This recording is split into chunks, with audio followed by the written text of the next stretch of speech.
ठंड के कारण उसकी नींद खुली तो उसने देखा बस में धुआं धुआं सा हो रहा था, मानो बाहर का पूरा कोहरा बस के भीतर ही आ गया हो। उसे कुछ भी नजर नहीं आ रहा था। उसने अपनी जेब से मोबाइल निकाला और जैसे ही उसकी टॉर्च ऑन की उसके रीढ़ की हड्डी में कंपन हो गई। दिल धक सा रह गया। उसने देखा ड्राइवर की सीट पर ड्राइवर नहीं है, बल्कि गाड़ी खुद को खुद आगे बढ़ा रही है। पूरी बस में केवल धुआं ही धुआं था। पूरी बस खाली थी। बस तो रुकी नहीं, फिर सब लोग कहाँ गए? और ये गाड़ी बिना ड्राइवर के कैसे चल रही है? क्या हो रहा है ये सब कुछ? कैसा भ्रमजल आंखों के सामने है। हे भगवान, अब आप ही मुझे बचा सकते हैं। सोचते हुए वो मन ही मन गायत्री मंत्र का जाप करने लगा। जैसे सुबह गायत्री मंत्र का जाप कर रहा था, वो धुआं धीरे धीरे बस की सवारी की शक्ल में बदलने लगा। मगर इस बार जो उसने देखा, उसे देखकर उसकी सांसें थम गई। रात के करीबन 12 बज रहे थे। आज ऑफिस से निकलने में रचित को देर हो गई और आज ही उसे गांव भी वापस जाना था, क्योंकि कल बहन की सगाई जो थी। ये प्राइवेट जॉब वाले पूरा कस निकाल लेते हैं। आज जल्दी जल्दी ऑफिस से निकलना था, मगर जैसे ही सर को पता चला कि मैं कल छुट्टी पर रहूंगा, शाम को 6 बजे टेबल पर एक अर्जेंट फाइल पहुंचा दी। उस फाइल का काम तो पूरा करते करते इतनी देर हो गई, अब तो कोई साधन भी नहीं मिलेगा। सोचते हुए रचित बस स्टैंड पर कोई लिफ्ट की उम्मीद में खड़ा था। बरसात के मौसम के कारण हल्की फुल्की ठंडक होने लगी थी। अपने हाथों को एक दूसरे में रगड़कर थोड़ा सा गर्म करते हुए वो पेट के कुलबुलाते हुए चूहों के बारे में सोचने लगा। सोचा था आज रात को माँ के हाथ की गरम गरम रोटियां खाने को मिलेंगी, मगर लगता है आज तो बिस्किट भी नसीब में नहीं है। वो अपने सीनियर को कोस ही रहा था कि तभी एक कॉलेज स्टूडेंट से भरी हुई बस पिकनिक से लौट रही थी। उसे वहां बस स्टैंड पर खड़े देख ड्राइवर ने गाड़ी रोक दी। क्या हुआ मालिक को? आधी रात को सड़क पर अकेले खड़े हो, कहीं जाना है? बस यहाँ से लगभग 60 किलोमीटर मेरा गांव अजनास है, वहीं जाना है। आप आ जाओ जी, आपको अजनास तक छोड़ देंगे। उस सुनसान रास्ते पर वो ड्राइवर रचित को एक फरिश्ते सा लगा। रचित उस बस में बैठ अपने घर के लिए निकल गया। ड्राइवर के पीछे की सीट पर खिड़की से सर टिकाकर वो कॉलेज के बच्चों को मस्ती करते हुए देख रहा था। उसे भी अपने कॉलेज के दिन याद आ गए। घंटे भर और सभी ने मस्ती की। तभी एक सर ने घड़ी देखी। 1 बज गया है, अब बहुत मस्ती हुई, कल भी हमारा दिन भर का ट्रिप है, चलो सो जाते हैं, वरना फिर कल एंजॉय नहीं कर पाएंगे। सर थोड़ी सी देर और। नो प्लीज, सब खामोश होकर सो जाओ। सर के कहते ही सभी बच्चे अपनी सीट पर जाकर बैठ गए। कुछ सो गए तो कुछ मोबाइल चला रहे थे। बस में पूरी तरह खामोशी छा गई। रचित भी अभी तक बस के अंदर की एक्टिविटी को एंजॉय कर रहा था। अब बस के बाहर देखने लगा। बस उस वक्त एक घाट से गुजर रही थी। रात का सन्नाटा, बारिश का समय होने के कारण हल्की फुल्की बूंदाबूंदी हो रही थी। बादलों के कारण खूब अंधेरा था। सड़क पर केवल बस की हेडलाइट की रोशनी थी। धीरे धीरे बारिश तेज होने लगी और घाट पर पहाड़ों से बहता हुआ पानी सड़क पर नदी की तरह बह रहा था। रचित को बाहर का नजारा सुकून दे रहा था। पानी की जो बूंदें बस की छत पर गिर रही थी, उसके कानों में संगीत की तरह मधुर स्वर घोलने लगी। घाट पर बस कभी बाएं तो कभी दाएं टर्न ले रही थी। गाड़ी के कांच पर बारिश की हल्की हल्की धूंध जमा हो रही थी। धीरे धीरे उस धुंध ने कोहरे का रूप ले लिया। रचित को अब डर लगने लगा था, क्योंकि वैसे ही अंधेरा, कोहरा और घाट की टेढ़ी मेढ़ी सड़कें, उसे डर लगने लगा था कि बस कहीं खाई में ना गिर जाए। मगर ड्राइवर लगातार बस के कांच को साफ करता हुआ बस को धीरे धीरे आगे बढ़ाने लगा। रचित मन ही मन सोचने लगा, मैं भी बेकार का ही चिंता कर रहा हूँ। ड्राइवर लोगों को तो ऐसे मौसम और रास्तों की आदत होती है, कोई दिक्कत नहीं होगी। सोचते हुए उसने खिड़की से सर टिकाकर आंखें बंद कर ली। रात के करीब 2 बजे। रचित को तेज ठंड का एहसास होने लगा। बस का टेम्परेचर बहुत कम होने लगा। ठंड के कारण उसकी नींद खुली तो उसने देखा बस में धुआं धुआं सा हो रहा था, मानो बाहर का पूरा कोहरा बस के भीतर ही आ गया हो। उसे कुछ भी नजर नहीं आ रहा था। उसने अपनी जेब से मोबाइल निकाला और जैसे ही उसकी टॉर्च ऑन की, उसके रीढ़ की हड्डी में कंपन हो गई। दिल धक सा रह गया। उसने देखा ड्राइवर की सीट पर ड्राइवर नहीं है, बल्कि गाड़ी खुद को खुद आगे बढ़ा रही है। पूरी बस में केवल धुआं ही धुआं था। पूरी बस खाली थी। बस तो रुकी नहीं, फिर सब लोग कहाँ गए? और ये गाड़ी बिना ड्राइवर के कैसे चल रही है?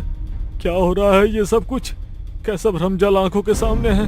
हे भगवान, अब आप ही मुझे बचा सकते हैं। सोचते हुए वो मन ही मन गायत्री मंत्र का जाप करने लगा।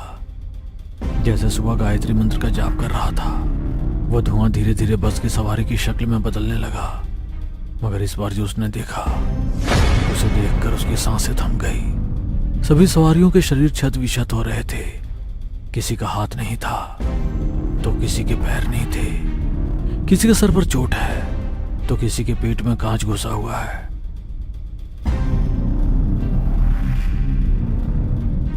जो रचित के पास बैठा हुआ था, उसका सर तो रचित की गोद में था।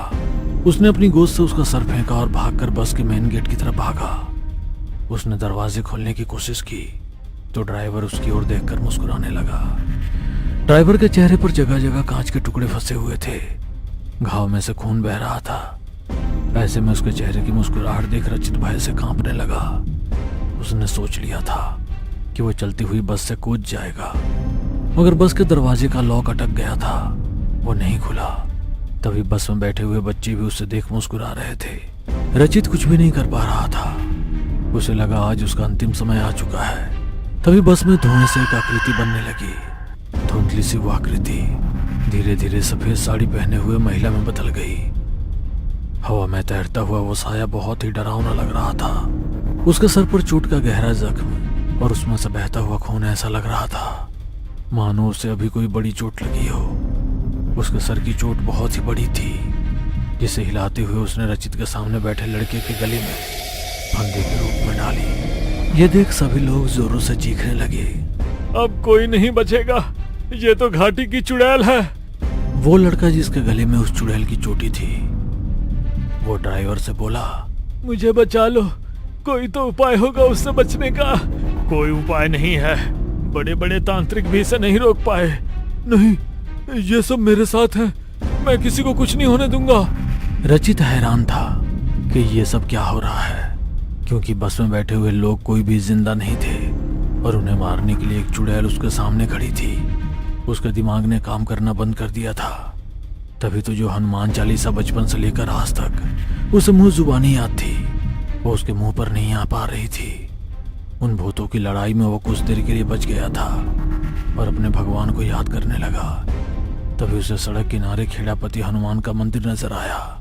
हे प्रभु, जीवन भर मैंने आपकी आराधना की है, आपके अलावा आज मुझे कोई नहीं बचा सकता। रक्षा करो प्रभु, रक्षा करो। रचित ईश्वर से उस भूतों से भरी बस में खुद को बचाने के लिए प्रार्थना कर रहा था। वहीं उस प्रोफेसर ने कुछ मंत्रों का उच्चारण कर अपने गले में डली हुई रुद्राक्ष की माला उस चुड़ैल के गले में डाल दी। चुड़ैल को जैसे ही रुद्राक्ष का स्पर्श हुआ, उसके पूरे शरीर में पीड़ा होने लगी। चीखते हुए उसने लड़के के गले से अपनी चोटी का फंदा हटा दिया, मगर अब उसने ड्राइवर के गले पर चोटी का फंदा बना दिया। कोई नहीं बचेगा। रचित बस के गेट से टिककर खड़ा हो ये सब देख रहा था। तभी एक चमत्कार और झटके से बस का गेट खुल जाने के कारण रचित रोड पर गिर गया। जैसे ही रचित बस से गिरा, बस खाई में गिर गई। बस को गिरते देख उसकी चीख निकल गई और वो भय से बेहोश हो गया। अगली सुबह जब सूर्य की किरणों से उसकी आंखें खुली तो उसी बस स्टैंड पर था जहां से वो बस में बैठा था। कल रात की घटना उसे एक बुरे सपने की तरह महसूस हो रही थी, मगर जैसे ही वो खड़े होने की कोशिश करने लगा, उसके सर पर चलती बस से गिरने के कारण लगी चोट में दर्द होने लगा। रचित ने उस चोट को देखा तो उसके मुंह से अनायास से निकल गया, कल की घटना ख्वाब थी या हकीकत। मगर जब अपने घर पहुंचकर उसने कल रात वाली घटना का जिक्र किया तो वहां पर उसके पिता के दोस्त भी बैठे हुए थे। बेटा, बहुत खुशकिस्मत हो जो उस बस के चुंगल से निकलकर बाहर आ गए। कहते हैं आज से करीबन 10 साल पहले एक कॉलेज के बच्चे से भरी हुई बस में घाटी की चुड़ैल ने हमला किया था, मगर बस में मौजूद प्रोफेसर ने उस चुड़ैल का सामना किया। दोनों की हाथापाई में बस खाई में गिर गई। कोई भी जिंदा नहीं बचा था, मगर कहते हैं मरते मरते उस प्रोफेसर ने उस चुड़ैल का भी खात्मा कर दिया। उस हादसे के बाद कभी भी किसी को वो चुड़ैल नजर नहीं आई, मगर आज भी जिस दिन हादसा हुआ था उस रात लोगों को वो बस नजर आती है। जिस किसी ने उस बस में गलती से सफर कर लिया वो जिंदा लौट कर नहीं आया। उनकी बात सुनकर रचित ने खेड़ापति हनुमान के हाथ जोड़ और मन ही मन उनका धन्यवाद करने लगा।